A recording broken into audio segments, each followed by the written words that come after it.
ওইখানে থাকে যে ক্লাবের ভিতরে? ওটা জানেন আপনারা? না আমরা জানি না, তো ওই জন্য জিজ্ঞাসা করতে এসেছি। ওই জন্যই তো বললেন। ওই জন্য তো না বললেই বললাম। জানি না বলে তো জিজ্ঞাসা করতে এসেছি। শাশুড়ি ও যদি আজকে ভালো হতো, আজকে ওনার কি এই অবস্থা হয়? কি হয়েছে আমাকে খুলে বলো তো একটু। বসুন, আপনি দাঁড়িয়ে না আছেন। না বসিন এখানে, ঠিক আছে, অসুবিধা। এটা কার বাড়ি? সব আমাদেরই। সব তোমাদের? সব আমাদের। এই যা বিল্ডিং আছে আপনাদের? সব আমাদেরই। এনার কি সমস্যা কি? এনার সমস্যার সব কাজ তিনি নোংরা করে থাকবে। আচ্ছা। মানে আমাদের টোটাল গ্রাম টাইমে জেনে গেছে যে কি বদমাইশ না।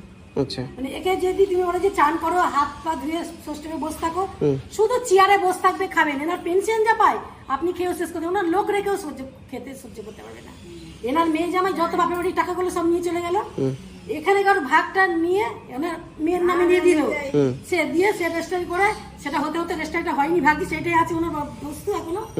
পেনশনের বইটা আমাদের লোক যেখানে কাজ করে সেখানে পুলিশরা বলেছিল তুমি পেনশন বই সব মেয়ে জামার বাড়ি রেখে দিয়েছি, জানো? বলবে আমার মেয়ে জামার ছেলে বউ খাওয়া দেয় না, জানো?